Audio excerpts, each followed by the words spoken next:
dis bonjour, bonsoir, selon l'heure dans laquelle que vous nous suivez. Que Dieu soit béni pour cette opportunité qu'il nous donne à chacun de nous pour écouter sa parole. Donc nous allons nous disposer dans la prière pour demander sa grâce et pour demander son assistance, parce que nous savons que c'est Dieu qui touche, c'est Dieu qui a la parole de la vie, c'est Dieu qui a la parole qu'il nous faut. Donc nous allons nous incliner devant sa face, élevons nos voix. Éternel Dieu des armées, merci pour ta grâce. Merci parce qu'à travers ce moment, nous voulons t'écouter. À travers ce moment, nous voulons recevoir de toi la vie. Nous voulons recevoir de toi la semence qui va changer nos vies. Nous voulons recevoir de toi la semence qui va nous fortifier. Il n'y a que toi seul qui peut nous donner cette semence. Il n'y a que toi seul qui peut vraiment, c'est-à-dire nous parler à chacun de nous d'une manière personnalisée. Merci de nous assister, merci de nous accompagner, merci d'enlever toute pensée humaine, merci d'enlever tout ce qui n'est pas de toi. Sois béni, Seigneur, au nom puissant de Jésus-Christ. Amen. Donc, que Dieu soit béni. Donc, aujourd'hui encore, nous allons continuer notre série d'enseignements sur le parabole du Seigneur. Donc aujourd'hui, nous allons voir la parabole de l'homme riche et du pauvre Lazare. Donc la parabole de l'homme riche et du pauvre Lazare. Comme on avait dit les dimanches, les paraboles sont là pour nous aider, pour expliquer les réalités spirituelles sous forme des images, dans le but de nous pousser à prendre position. C'est-à-dire, quand le Seigneur employait les paraboles, c'était vraiment pour expliquer des réalités spirituelles sous forme des images et pour pousser ses interlocuteurs à prendre position. Donc aujourd'hui encore, à travers la parabole de l'homme riche et du pauvre Lazare, Dieu veut nous pousser à prendre une position claire. Soit on s'identifie à l'homme riche, soit on s'identifie à Lazare. Donc c'est très important. La Bible est claire. Ni chaud, ni froid, Dieu te vomit. Dieu n'aime pas des personnes tièdes, mais Dieu aime des personnes qui ont une position claire, une position nette. Soit tu adoptes la position de l'homme riche, soit tu adoptes la position de Lazare. Donc à la fin de ce message, Dieu veut avoir dans chacun de nous une position claire. Parce que la parabole de l'homme riche et de Lazare, c'est une leçon très importante pour notre foi. Si nous regardons autour de nous, sur le net généralement, si on regarde tous les scandales qui secouent aujourd'hui le milieu chrétien, tous les scandales qui secouent aujourd'hui nos assemblées, on va se rendre compte que tous ces scandales-là sont seulement des deux types, soit sexuels, soit financiers. Donc, la gestion de notre richesse est très importante. Notre corps, c'est une richesse. Même les scandales sexuels, ça pose un problème de la gestion du corps. Le problème financier, ça pose un problème de la gestion financière ou de la gestion de nos biens. Donc, étant des chrétiens, nous devons apprendre à gérer la richesse que Dieu nous donne conformément à sa parole. Parce que si nous ne gérons pas ce que Dieu nous donne conformément à sa parole, cela aura un impact dans notre foi. Cela peut avoir un impact sur notre destinée.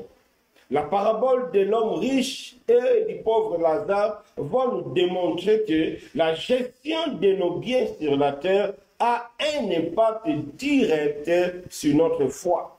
Donc c'est important parce que tout ce que nous avons, c'est aussi une richesse. Quand on parle de la richesse, il n'y a pas seulement la richesse matérielle, il y a aussi la richesse immatérielle. Par exemple, mon corps, c'est aussi une richesse. Mon intelligence, c'est aussi une richesse. Ma bouche, c'est aussi une richesse. il y a des gens qui utilisent la bouche pour gagner.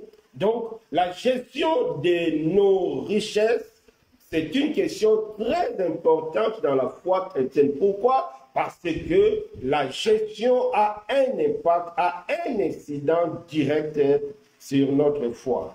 Donc, la parabole de l'homme riche va nous démontrer cela. Donc, sans tarder, nous allons prendre nos Bibles pour lire cette parabole de l'homme riche. Donc, on va prendre nos Bibles dans le livre de Luc, Luc 16. Luc 16. Luc 16. Luc 16, versets 19 à 31. Luc 16, versets 19 à 31. Donc, prenons nos Bibles. Luc 16, de 19 à 31. C'est là que nous allons voir la parabole de l'homme riche et du pauvre Lazare. Il y avait un homme riche qui était vêtu de pourpre et de fin lin, qui chaque jour menait joyeuse et brillante vie. Un pauvre nommé Lazare était couché à sa porte, couvert d'ulcères et désirait de se rassasier de miettes qui tombaient de la table du riche. Et même les chiens venaient encore lécher ses ulcères. Le pauvre mourut et il fut porté par les anges dans les seins d'Abraham. Le riche mourut aussi, il fut enseveli. Dans les séjours de mort, il leva les yeux et tandis qu'il était en proie au tourment, il vit de loin Abraham et Lazare dans son sein. Il s'écria, Père Abraham, aie pitié de moi et envoie Lazare pour qu'il trempe le bout de son doigt dans l'eau et me rafraîchisse la langue, car je souffre cruellement dans cette flamme. Abraham répondit, mon enfant, souviens-toi que tu as eu tes biens pendant ta vie et que Lazare a eu le mot pendant la sienne. Maintenant, il est ici consolé et toi tu souffres. D'ailleurs, il y a entre nous et vous un grand abîme, afin que ceux qui voudraient passer d'ici vers vous ou de là vers nous ne puissent le faire. Les riches disent, je te prie donc, Père Abraham, d'envoyer Lazare dans la maison de mon père, car j'ai 5 frères. C'est pour qu'il leur atteste de ces choses, afin qu'ils ne viennent pas aussi dans ces lieux de tourment. Abraham répondit, ils ont Moïse et les prophètes qui les écoutent. Et il dit, non, Père Abraham, mais si quelqu'un des morts va vers eux, ils se repentiront.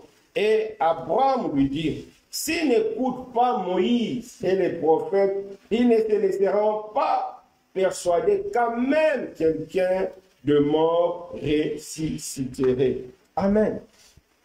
Ici, c'est le récit de cette parabole.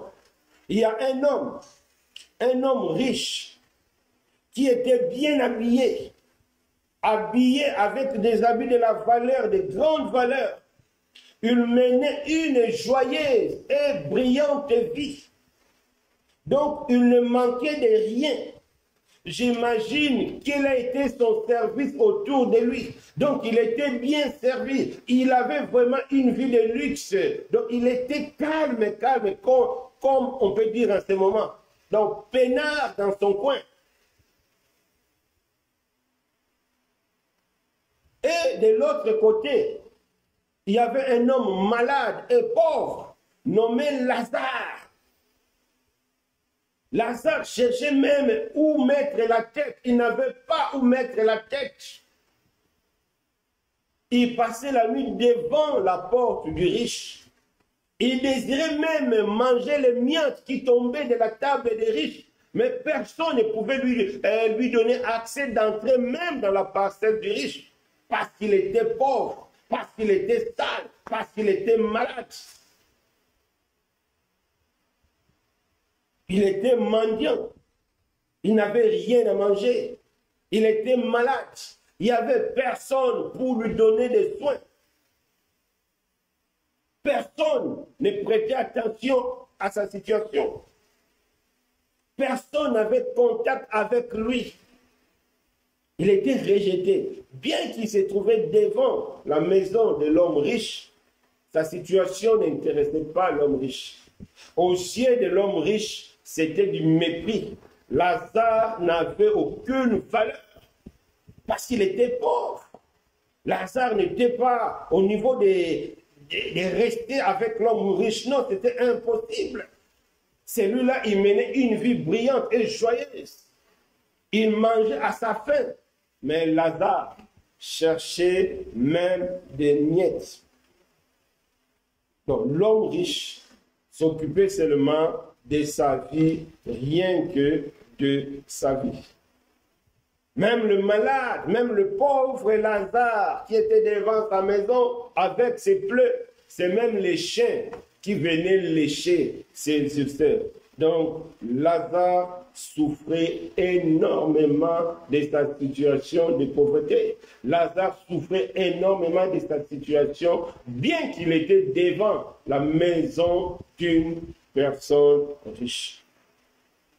Mais comme dans la vie, il y a un temps pour toutes choses, comme dit l'Ecclésiaste 3.1, il y a un temps pour vivre, il y a aussi un temps pour mourir. Et la mort arriva. La mort a touché d'abord Lazare, le premier. Lazare est mort. Et la Bible nous dit, il est pris par les anges. Les anges l'ont amené dans les seins d'Abraham, c'est-à-dire dans la présence de Dieu. Et après un temps, qui n'est pas défini, mais après un temps, après la mort de Lazare, l'homme riche aussi était mort. J'imagine que Lazare était enterré par des services publics parce qu'il était pauvre, parce qu'il n'avait rien. Il n'avait même pas là où mettre la tête. Alors qui allait s'occuper de ses funérailles? Mais j'imagine comment les funérailles de l'homme riche étaient encore grandioses parce qu'il était riche. Certainement beaucoup de gens, comme nous voyons autour de nous, des funérailles des pauvres, il n'y a rien, mais des funérailles des riches, c'est plein, plein, plein, rempli. Donc c'est ça l'histoire de Lazare et l'homme riche, leur vie citée. Apparemment, il n'y a pas vraiment grand chose. Mais la Bible nous dit, dans le livre de Hébreux 9, on va lire ça, Hébreux 9, verset 27. Qu'est-ce que la Bible nous dit? Et comme il est réservé aux hommes de mourir une seule fois, après quoi vient le jugement. Donc, comme il est réservé aux hommes de mourir une seule fois, après quoi vient le jugement. Donc, Lazare était mort, comme la Bible dit, il devait affronter le jugement de Dieu. L'homme riche était mort, il devait aussi affronter le jugement de Dieu. Parce que la vie sur cette terre est finie. Maintenant, il devait faire face à la vie au-delà. C'est là où l'essentiel de la vie de l'homme commence. Si cette terre n'est que la première étape de la vie, mais l'essentiel de notre vie, l'importance de notre vie, on va le sentir après la mort.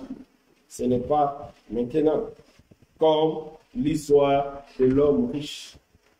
L'homme qui avait une vie brillante, l'homme qui avait une vie joyeuse. Mais une fois qu'il a quitté cette terre, il a fait face au jugement de Dieu. Maintenant, écoutons. Maintenant, qu'est-ce que l'homme riche a dit? Donc, on va retourner dans notre texte de base.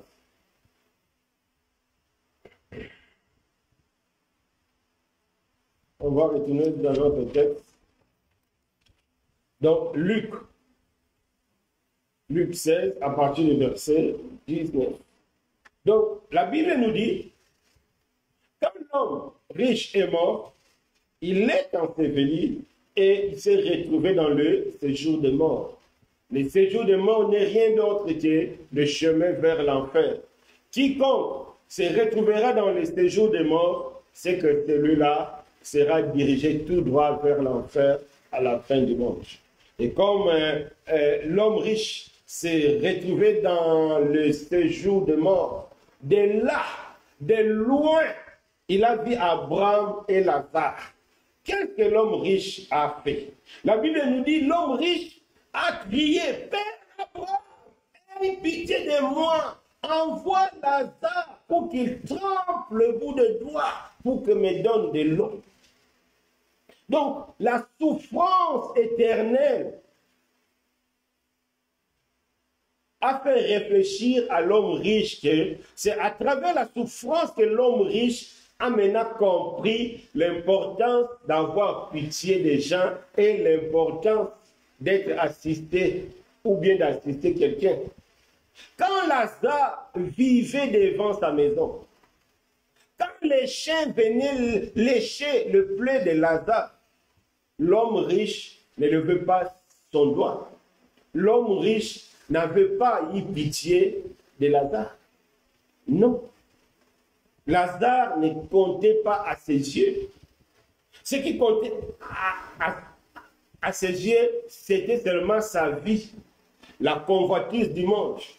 Maintenant, se retrouver dans le tourment l'a fait comprendre que non. La pitié, c'est quelque chose de très important. Il a crié, Père Abraham, aie pitié de moi, envoie Lazare. Écoutons maintenant la réponse d'Abraham.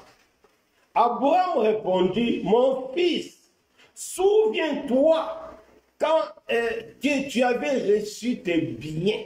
Donc nous comprenons que la situation dans laquelle l'homme riche se retrouve dans l'enfer était liée à la gestion de ses biens. Parce qu'il y a vraiment un lien, donc c'est-à-dire il y a un lien étroit entre sa situation et les biens qu'il possédait, entre sa situation et la manière de gérer. Parce qu'Abraham a dit, souviens-toi, tu as reçu des biens pendant ta vie. Donc, c'est le bien qui a causé le malheur éternel de cet homme riche. C'est le bien qui a causé les problèmes de cet homme riche. Parce que sur la terre, il avait beaucoup de biens. Sur la terre, Lazare ne comptait pas à ses yeux. Sur la terre, la souffrance de Lazare, ce n'était pas son affaire. Sur la terre, les cris de Lazare, ce n'était pas son affaire. Sur la terre, amener Lazare à l'hôpital, ce n'était pas son affaire.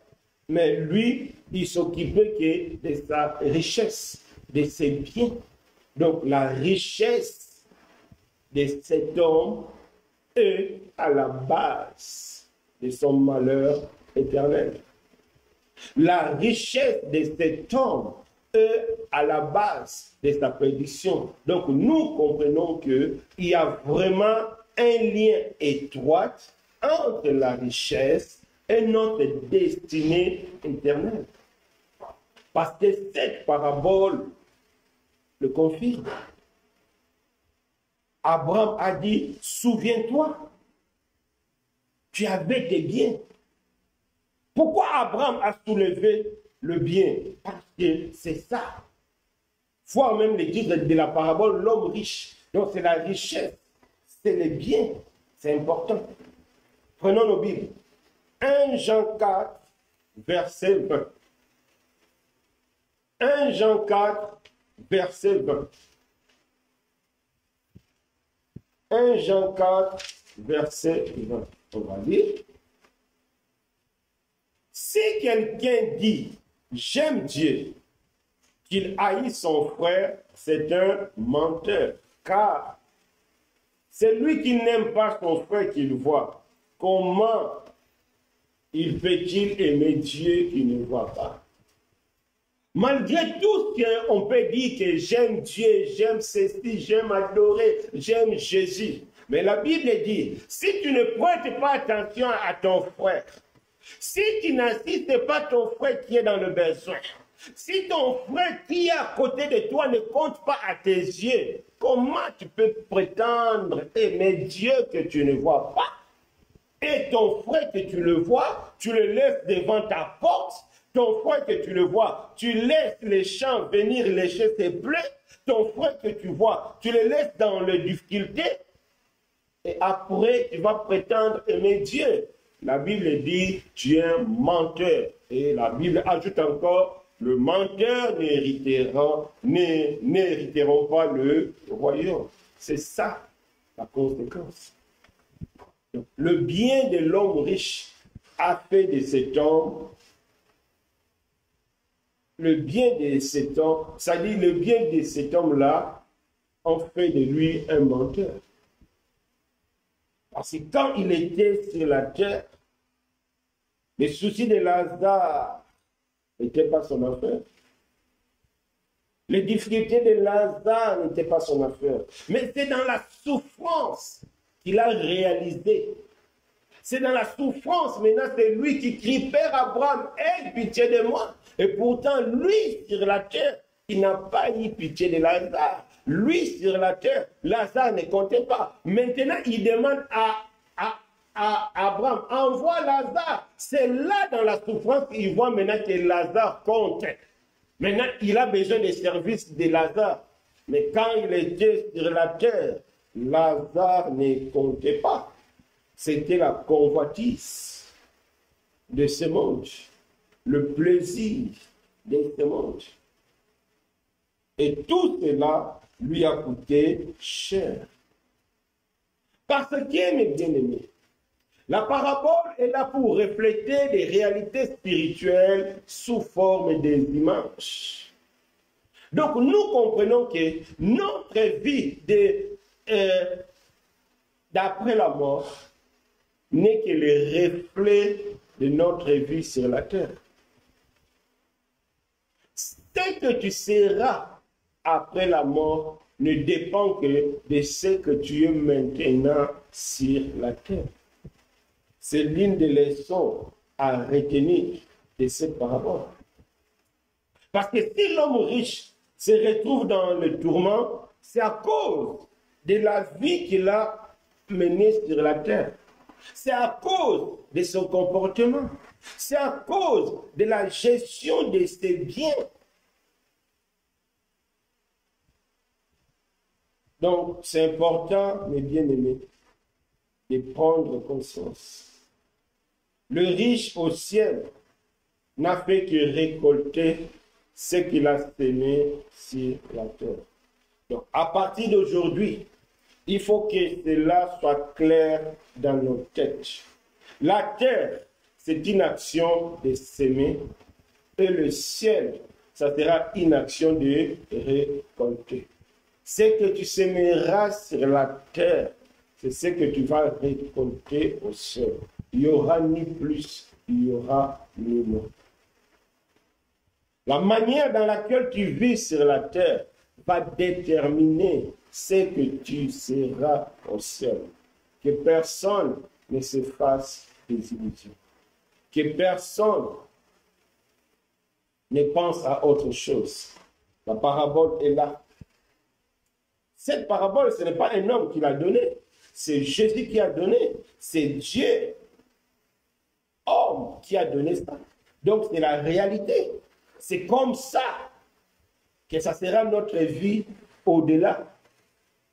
Ça sera le reflet de ce que nous sommes ici. Les reflets. Mes bien-aimés, prenons conscience. Et sur la terre n'est que l'action de s'aimer et un jour, on va récolter. Que Dieu nous fasse grâce. Que Dieu nous aide à prendre conscience. Amen. Continuons. Donc, la souffrance éternelle a montré aussi à l'homme riche l'importance de servir les autres. Quand il était sur la terre, il n'a pas servi les autres. Il n'a pas servi Lazare. Lazare a passé des moments terribles, terribles, terribles, terribles. Parce que pour l'homme riche, rien n'est compté que sa richesse.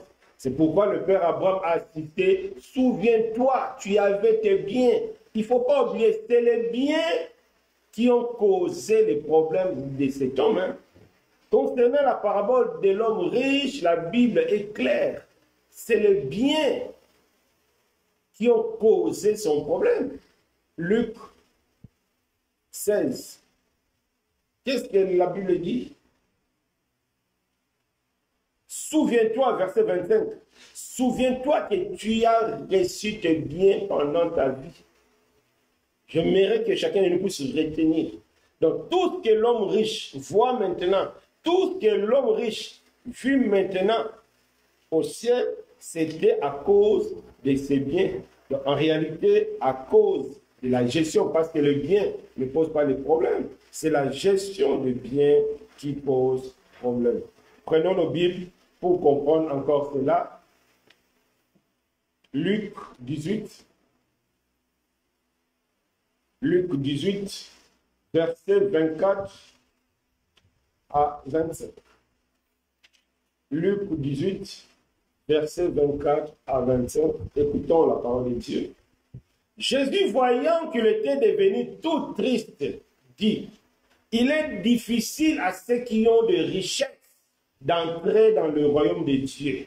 Car il est facile à un chameau de passer par les trous d'une aiguille qu'à un riche d'entrer dans le royaume de Dieu. La parabole est claire concernant l'histoire de l'homme riche. Maintenant, dans Luc 28, c'est maintenant une réalité. Ici, ce n'est pas une parabole. Jésus a adressé cela à un riche aussi. Jésus l'avait dit de tout vendre pour hériter le royaume. Il était devenu triste, il a refusé. Et le Seigneur a dit, il est difficile aux gens qui possèdent la richesse d'entrer au ciel. Donc il est presque impossible aux riches d'entrer au ciel. Si tu es riche, dis-toi que le ciel n'est pas pour toi. Si tu es riche, dis-toi que le ciel n'est pas pour toi. Tu n'entreras pas au ciel. Ce n'est pas moi qui l'ai dit. Réalisons encore qu'il est difficile à ceux qui ont la richesse, c'est-à-dire Luc 18, à partir du verset 24. Jésus, voyant qu'il était devenu tout triste, dit, il est difficile à ceux qui ont des richesses d'entrer dans le royaume de Dieu, car il est plus facile à un chameau. Nous connaissons tous l'aiguille. Les trous d'une aiguille. Un chameau peut entrer dans les trous d'une aiguille, mais un riche ne peut pas entrer au ciel. C'est très important. C'est la Bible qui le dit. Et la parabole de l'homme riche confirme. Il était riche avec ses biens. Et Abraham était clair, tu avais ses biens. Nous comprenons que c'est les biens qui ont causé les problèmes de cet homme riche-là. Maintenant, c'est quoi être riche et c'est quoi être pauvre? C'est quoi des personnes que Dieu appelle riches selon Dieu à la lumière de la Bible? Parce que si, ici, l'homme riche, il est considéré riche à cause de ses biens, à cause de ton argent, ça ne sera pas correct. Si c'est à cause des biens matériels que cet homme est parti en enfer, c'est que Abraham aussi allait se retrouver en enfer, David aussi allait se retrouver en enfer, Jacob aussi allait se retrouver en enfer, Isaac aussi allait se retrouver en enfer, parce que eux aussi, la Bible nous dit qu'ils étaient riches. Quand la Bible appelle riche, ce n'est pas le fait de posséder, non, non, non, non, non. C'est la manière de gérer. C'est la manière de considérer la richesse. C'est notre rapport avec la richesse. C'est ça qui déterminera aux yeux de Dieu si tu es riche selon le monde. Et c'est cette richesse-là qui va te ramener en enfer. Donc, le fait d'être riche, c'est quoi? C'est le fait de posséder des choses de valeur, oui. Cela peut être matériel ou immatériel. Mais ce n'est pas ça la richesse qui pose problème. Ce qui pose problème, c'est la manière de gérer la richesse. Si tu gères ta richesse sans la parole de Dieu, si tu gères ta richesse hors de la parole de Dieu, c'est cette façon-là qui va te conduire en enfer. Si l'homme riche s'est retrouvé en enfer, parce qu'il a mal géré sa richesse. Il a géré sa richesse selon le monde. Il a géré sa richesse selon les convoitises de ce monde. Ce n'est pas selon la parole de Dieu. Il a géré sa richesse par égoïsme, par jalousie, par méchanceté. C'est pourquoi il s'est retrouvé face au jugement de Dieu. C'est ça, être riche.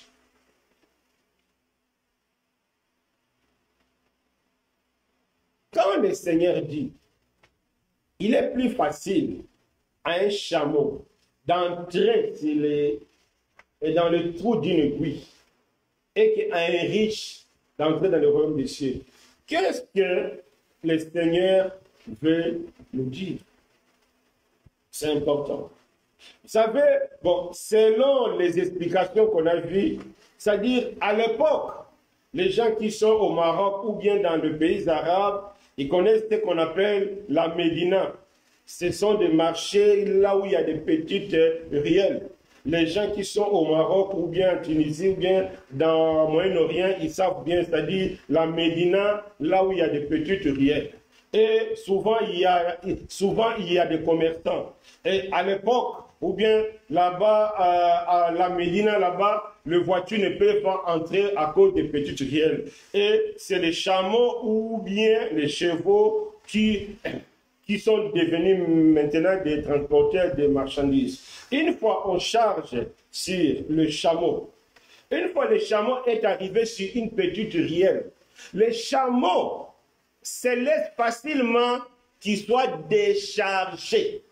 Donc, face à une petite ruelle, un chameau qui a beaucoup de biens à côté ne peut pas passer. Donc, les chameaux se laissent facilement se décharger de sa marchandise pour passer. C'est-à-dire, les chameaux, c'est quelqu'un qui est humble, qui se laisse faire. C'est quelqu'un qui accepte que les autres puissent travailler. C'est-à-dire, il accepte d'être dépouillé de sa richesse pour passer. C'est pourquoi le Seigneur a dit, il est plus difficile aux riches. C'est-à-dire, un riche, c'est celui qui ne se laisse pas dépouiller, c'est celui qui est égoïste, c'est celui qui s'accroche de sa richesse, c'est celui qui vit de sa richesse, c'est celui qui pense que sa vie, c'est sa richesse. Si tu penses que ta vie, c'est ce que tu possèdes, si tu penses que ta vie, c'est ce que tu as, c'est que tu es riche devant Dieu. Et cela va te conduire loin la présence de Dieu. Maintenant, on a compris pourquoi le Seigneur dit il est facile à un riche, et non, il est facile à un chameau de passer sur lui, parce qu'un chameau se laisse dépouiller, un chameau se laisse faire, mais un riche, il ne se laisse pas faire. Il prend tout par égoïsme, il s'empare tout, il méprise tout le monde, il fait tout pour qu'il soit seulement gagnant. Prenons nos Bibles. Luc 12.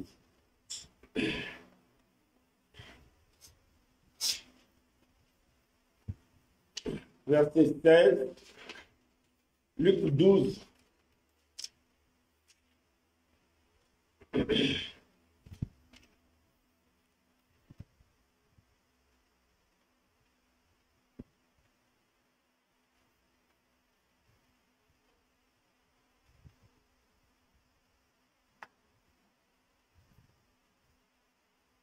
Donc, pardon, Luc 16. Donc, on voit là, Père Abraham, il avait raison de souligner, souviens-toi, tu y avais des biens.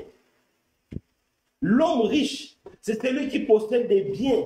C'est celui qui refuse d'être dépouillé. C'est pourquoi Dieu l'appelle riche. C'est-à-dire, être riche devant Dieu, c'est-à-dire c'est mal géré. Être riche, c'est-à-dire c'est dans la convoitise, c'est mal géré. Vouloir tout prendre, vouloir vivre pour toi-même, vouloir, c'est-à-dire prendre l'argent comme un moyen de se faire connaître, faire des tapages. Et si tu fais des ça de tes biens, c'est ça qui n'est pas bien. C'est ça ce que Dieu n'accepte pas. En faisant cela, Dieu va t'appeler riche. Ce n'est pas le fait de posséder, parce que David était riche, Abraham était riche, Jacob était riche. Ils sont au ciel aujourd'hui. Mais si l'homme riche s'est retrouvé en enfer, c'est à cause de la gestion de ses biens. Pour comprendre, prenons nos Bibles, 2 Chroniques 26. Ça, c'est l'histoire du roi Osias que Dieu a béni. On va voir comment il a fini avec la richesse que Dieu l'a donnée. 2 Chroniques 26. 2 Chroniques 26, prenons d'abord verset 5. La Bible nous dit, ici on parle du roi Osias. Il s'appliqua à rechercher Dieu pendant la vie de Zacharie, qui avait l'intelligence de vision de Dieu. Dans ce temps-là où il chercha l'Éternel, l'Éternel les fit prospérer. Donc, le roi Osias, un moment dans sa vie, il avait vraiment pris la résolution de chercher Dieu. Il avait vraiment pris la résolution de marcher avec Dieu. Et la Bible nous dit que Dieu l'a béni. Dieu l'a fait prospérer.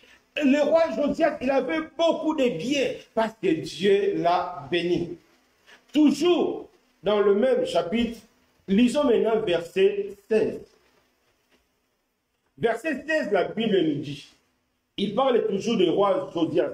Mais lorsqu'il fut puissant, son cœur s'éleva pour le perdre. Il pécha contre l'Éternel, son Dieu. Il entra dans les temples de l'Éternel pour brûler les parfums et sur l'autel. Donc, la Bible nous fait comprendre, quand Dieu a béni Osias, quand Dieu l'a rendu puissant, et la Bible dit, la puissance l'a troublé. Il a oublié le Dieu qui l'a donné sa richesse. Il est devenu hautain, orgueilleux. Et il a péché contre l'Éternel. Et Dieu l'a puni terriblement. Donc, ce qui pose problème devant Dieu, ce n'est pas le fait de posséder. Non, c'est la manière de gérer. C'est par la manière de gérer que Dieu verra si tu es riche ou bien si tu es pauvre. Si Dieu t'appelle riche selon le monde, c'est que tu gères mal ce que Dieu te donne. C'est que tu gères mal ce que Dieu a mis entre tes mains. Et là, si tu continues à vivre de cette façon, la colère de Dieu sera sur toi. C'est le problème qu'on a vu avec l'homme riche. Parce qu'il a mal géré ses biens et il s'est retrouvé en enfer.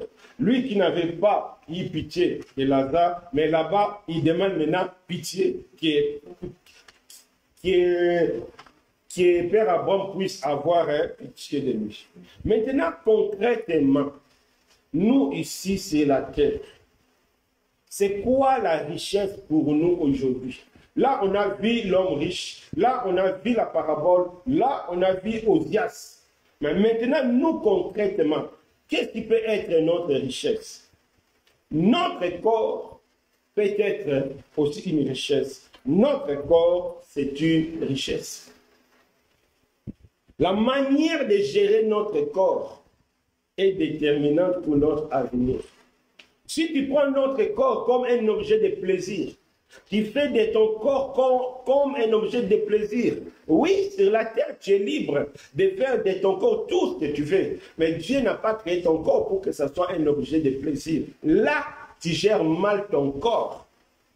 Tu le gères non pas selon Dieu, mais selon le monde. Là, Dieu va t'appeler riche. Dieu va t'appeler riche. Parce que tu vis de ton corps. Tu penses que c'est ton corps qui est tout.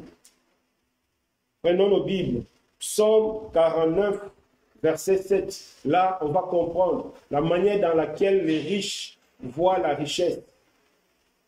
Psaume 49, verset 7. Ils ont confiance en leurs biens et se glorifient de leur grande richesse. Un riche, désobéissant devant Dieu, c'est celui qui fait confiance à ses biens, qui se glorifie de ses biens, qui pense que ses biens sont tout pour lui, qui pense que sa vie ne se résume que sur ses biens. Dieu ne compte pas, Dieu ce n'est pas son affaire, Dieu c'est un passe-temps, mais lui, c'est sa richesse. Donc, ils ont confiance en leurs biens, mais se glorifient que de leur richesse. Si tu es conscient, tout ce qui compte pour toi, c'est ton corps. Prendre soin de ton corps. Prendre ton corps pour séduire les gens. Prendre ton corps pour soutirer quelques avantages. Sache-le, tu gères ton corps, non pas selon Dieu. Ton corps, c'est une richesse. Psaume 49, verset 7. Et sache-le que ton corps, c'est une richesse. Tu auras des comptes à rendre avec Dieu. La jeunesse, c'est aussi une richesse. Ecclésiaste 12. Jeune homme, réjouis-toi de ta jeunesse, fais tout ce que ton cœur désire, cherche, fais toute la folie, fais aller, fais tout ce que tu fais. Parce que ton corps, c'est une richesse. Ça te procure une certaine valeur. C'est une richesse. Ton corps, c'est une richesse. Mais la Bible dit, sache-le, qu'un jour, Dieu t'appellera en jugement. Donc, la parabole de l'homme riche nous fait comprendre que ce qui intéresse Dieu, ce n'est pas le résultat, que tu as beaucoup d'argent. Non, c'est la manière que tu as fait pour avoir beaucoup d'argent. Ce n'est pas le résultat que tu as reçu, non. C'est la manière que tu as fait pour réussir. C'est ça qui intéresse Dieu. La manière que tu fais pour gérer ta maison. La manière que tu fais pour gérer l'argent que tes parents t'envoient. C'est ça qui intéresse Dieu. Quand tu gères ça, loin de la parole de Dieu, quand Dieu n'intervient pas dans la gestion, dans ce cas, tu es semblable à cet homme riche. Tu as une gestion que Dieu n'est pas dedans. C'est important, mais bien aimé dans le Seigneur. C'est ce qu'aussi Jacques parle. Malheur aux riches. C'est important.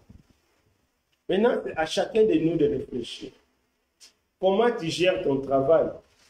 Ton travail, c'est aussi une richesse. Comment tu gères ton travail? Est-ce que tu saisis de ton travail pour faire du mal aux gens? Est-ce que ton travail est devenu un sujet d'orgueil? Ou bien un sujet pour la gloire de Dieu? C'est à toi de répondre. Comment tu gères ton salaire? Le salaire, c'est une richesse. Comment tu le gères? Si tu reçois ton salaire, est-ce que c'est pour aller acheter des habits pour se montrer? Est-ce que c'est pour payer les prostituées? C'est pour faire la folie? Est-ce que c'est pour corrompre? C'est la manière de gérer ton salaire qui intéresse Dieu. Si tu gères ça selon le monde, tu es comparable à cet homme riche. Tes projets, comment tu fais pour gérer tes projets? Est-ce que Dieu intervient dans la réalisation de tes projets? C'est ça. Le projet, c'est une richesse pour toi. Le projet peut être une richesse pour nous. Alors, comment tu le gères? Parce que la parabole de l'homme riche, ce qui est intéressant, ce n'est pas le bien matériel comme tel, non. Parce qu'Abraham était riche, il était agréable à Dieu. David était riche, Jacob était riche, Isaac était riche. Ce n'est pas ça. Ce n'est pas la richesse qui pose problème, mais c'est la manière de gérer. Le temps, c'est une richesse. On dit même dans le monde, le temps, c'est l'argent. Comment tu gères ton temps? Est-ce que Dieu trouve un temps dans ton temps? Si tu gères mal ton temps, ça peut te ramener en enfer. D'autres peuvent dire, oui, le temps que nous avons, c'est une richesse. Le monde même dit, le temps, c'est de l'argent. C'est lui qui gère mal son temps, peut avoir des problèmes spirituels graves.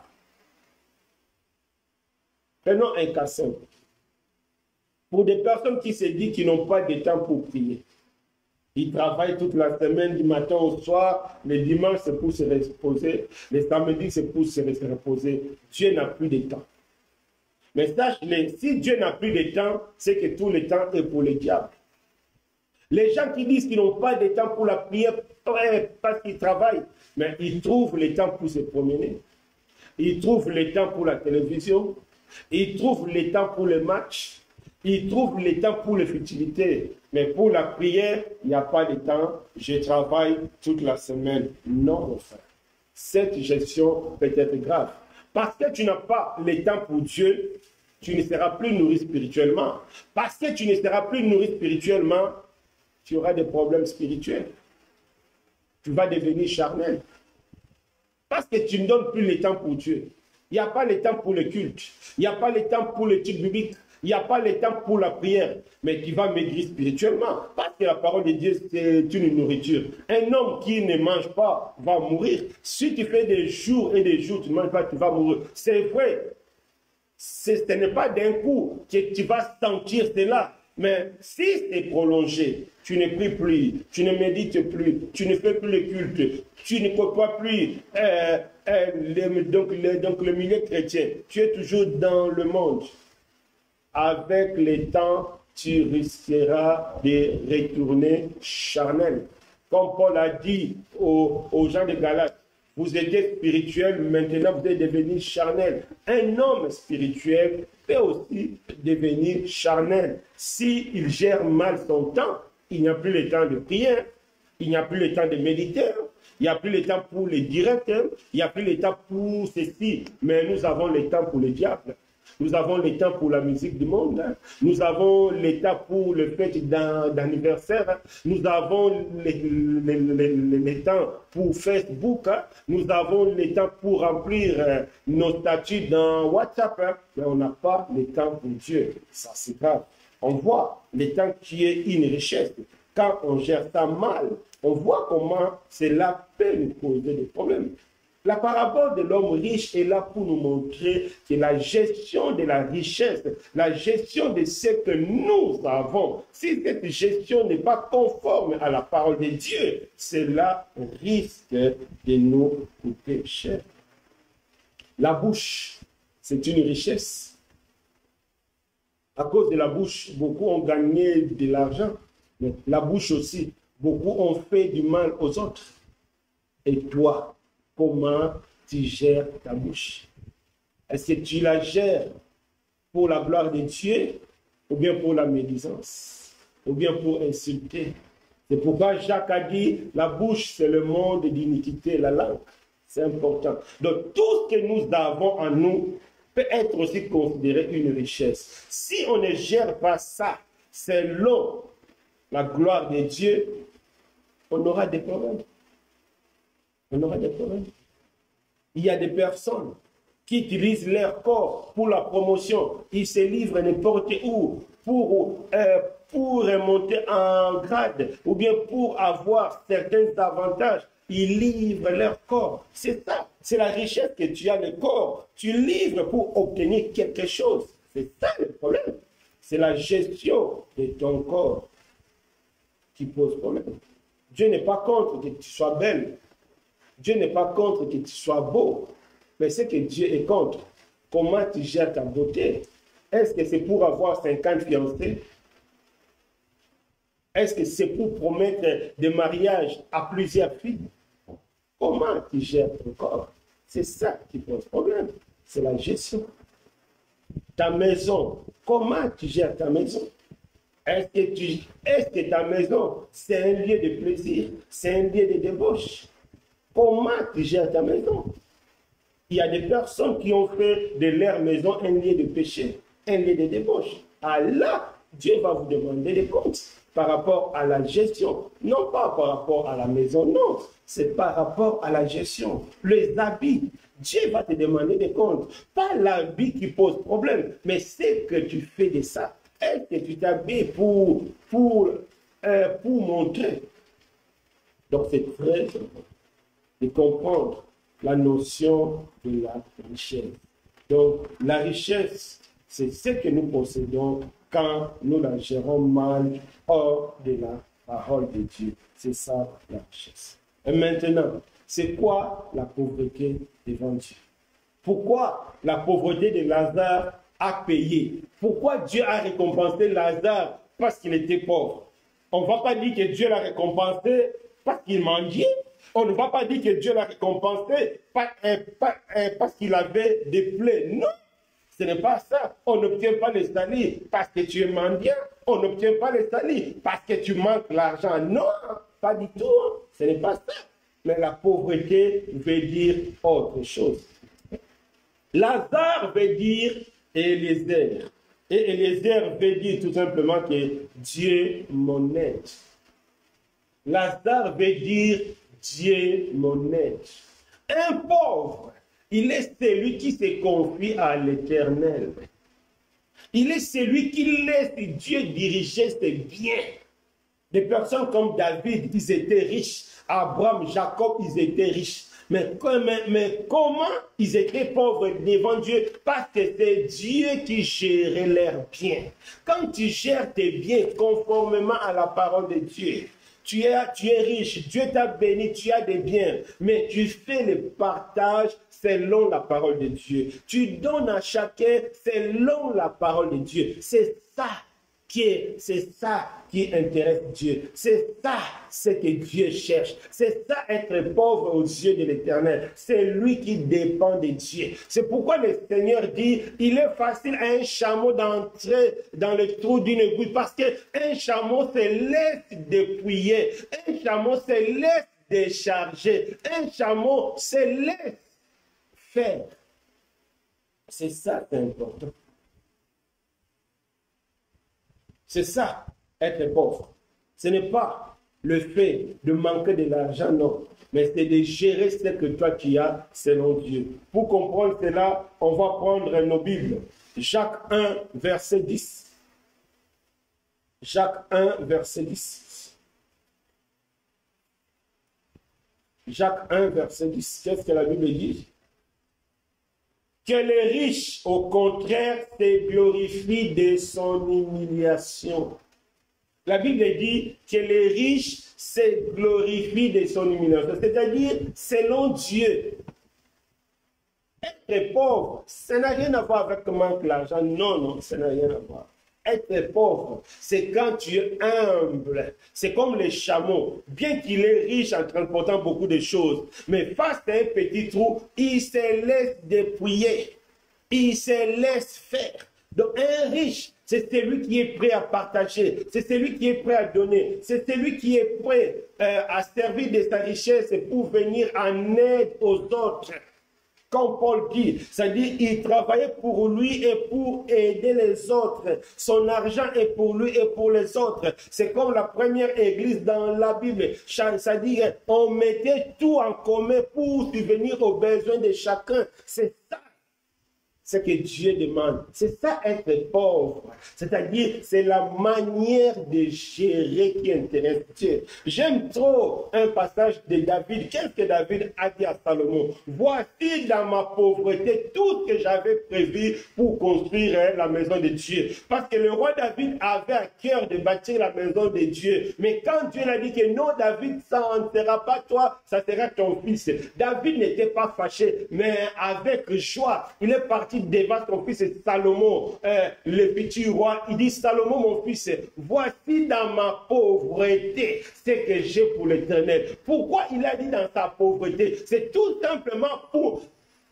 pour montrer que c'est Dieu qui est tout. Ce n'est pas la valeur de ce que je te donne qui est importante. Non, ce qui est important, c'est Dieu. C'est la place de Dieu dans ta richesse. C'est la place de Dieu dans ton corps. C'est la place de Dieu dans ton salaire. C'est la place de Dieu dans ta maison. C'est la place de Dieu dans tous les biens que tu possèdes. C'est ça qui est déterminant, mes bien-aimés. C'est ça, c'est que Dieu appelle pauvre. Si Lazare a été récompensé, ce n'est pas à cause de ses plaies, mais c'est à cause de son attitude, parce que Lazare veut dire Dieu mon aide. Il se laisse diriger par Dieu, il se laisse construire par Dieu, il se laisse conduire par Dieu. Oui, Dieu t'a créé belle. Oui, la beauté c'est une richesse. Cherche cette beauté selon Dieu. Ne permets plus que cette beauté puisse troubler le cœur des hommes. Non, non, non. Garde-toi pur jusqu'au jour du mariage. C'est ça. Tu seras pauvre pour la gloire de Dieu. Dieu te récompensera. Parce que cette parabole de l'homme riche nous montre que le ciel n'est que le résultat, n'est que le reflet de ce que nous faisons sur la terre. C'est important.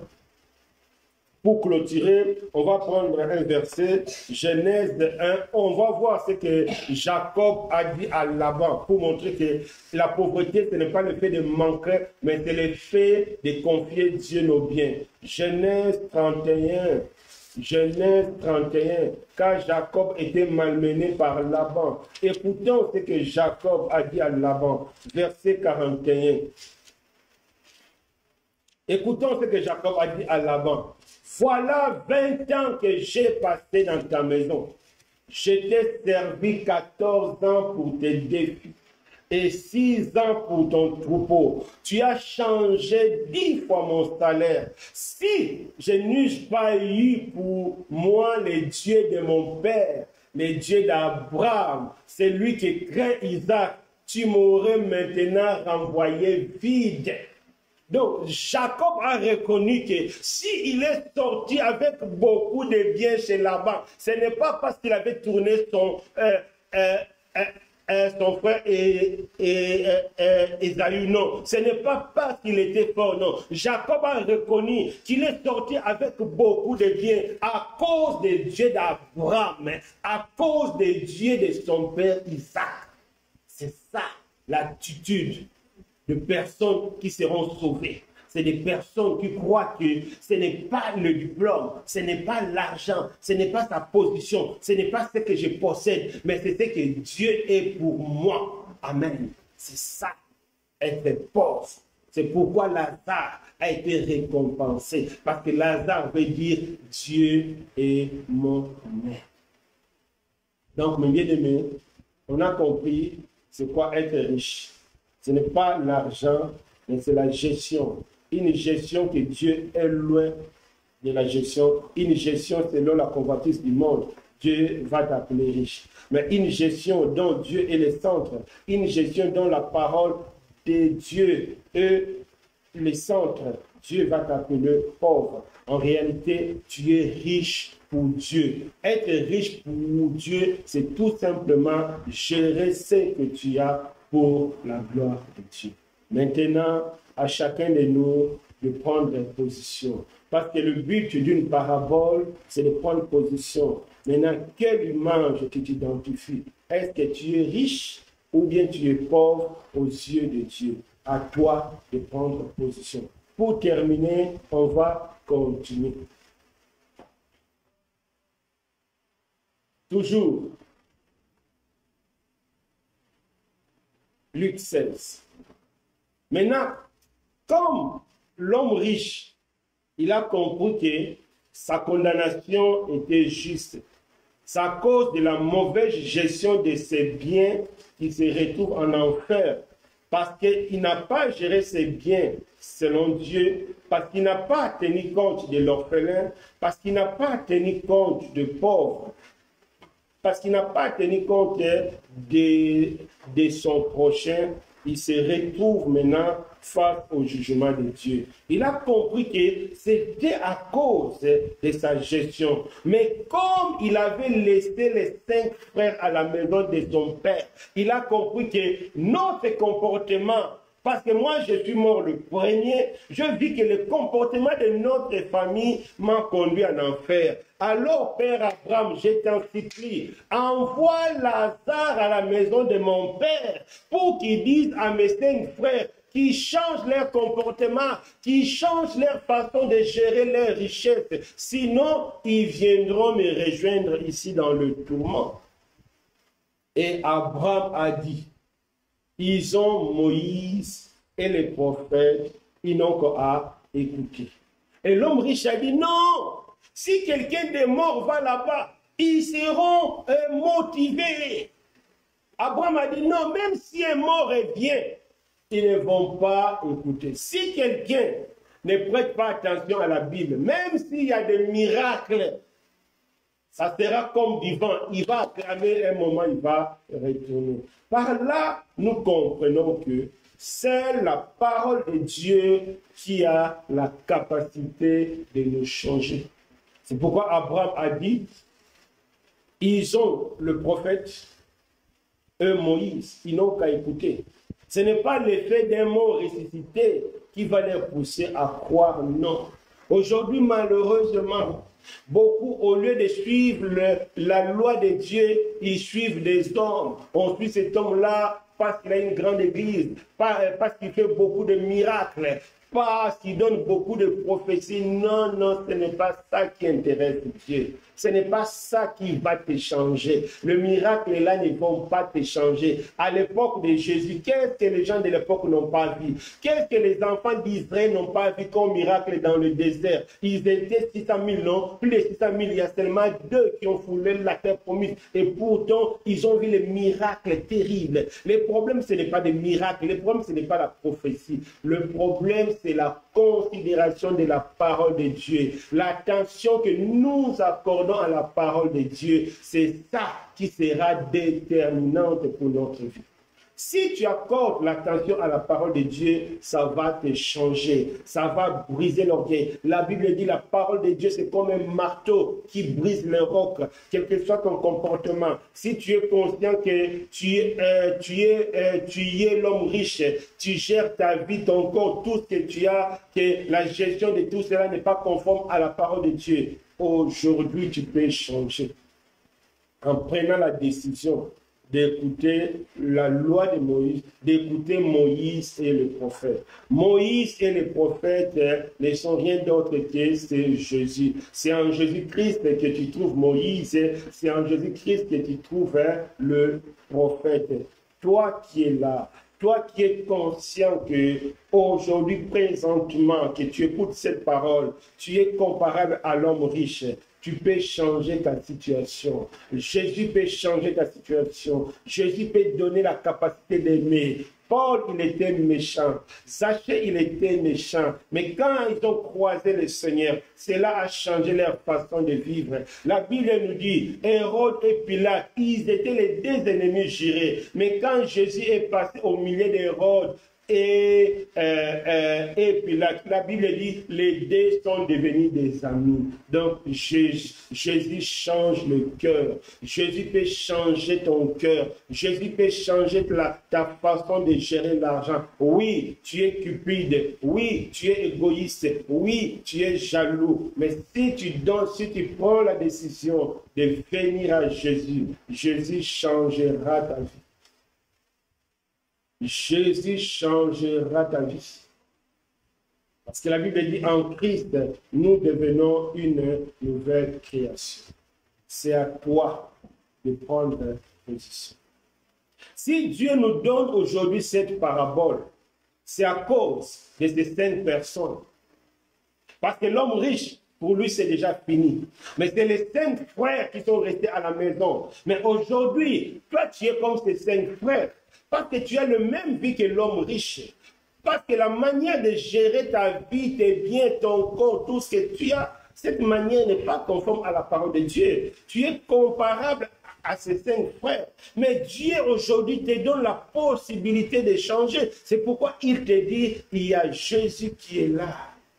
Jésus est là, mon frère. Jésus est là, ma soeur. Il a la capacité de te changer. Il a la capacité de te transformer. Il n'y en a pas un comportement ou une habitude que Jésus ne peut pas changer. Non, Jésus a la capacité de tout changer. C'est à toi de prendre position. C'est à toi de prendre position. Que chacun de nous réfléchisse. La parabole est là pour montrer des réalités spirituelles, pour nous pousser à prendre position. Aujourd'hui, Dieu nous met devant une réalité. Il y a l'homme riche, il y a l'homme pauvre.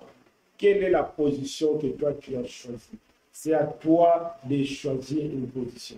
Si tu es conscient que ta vie est comme l'homme riche, tu as Jésus qui est là, qui a la capacité de te changer. Si Dieu te parle de cette parabole, parce qu'il sait qu'il y a Jésus qui a la force de te changer, parce qu'il sait qu'il y a Jésus qui a la capacité de te changer, viens en Jésus, tu seras transformé. Viens en Jésus, tu seras pardonné. Quelle que soit la folie que tu as fait, quel que soit le méfait que tu as fait, quelle que soit ta mauvaise réputation, viens en Jésus aujourd'hui. Il va te pardonner. Il va effacer toute cette condamnation. Rien ne sera plus retenu contre toi. Et tu seras sauvé. Tu seras pauvre aux yeux de l'Éternel. Tu seras riche matériellement, mais tu seras pauvre parce que maintenant, tu vas gérer selon la gloire de Dieu. C'est à chacun de nous de prendre position. L'homme riche ou l'homme pauvre. À toi de faire le choix. Élevons-nous. Alléluia. Éternel Dieu des armées, à travers ces messages, tu nous mets face à une situation dans laquelle nous devons prendre position. L'homme riche ou pauvre Lazare.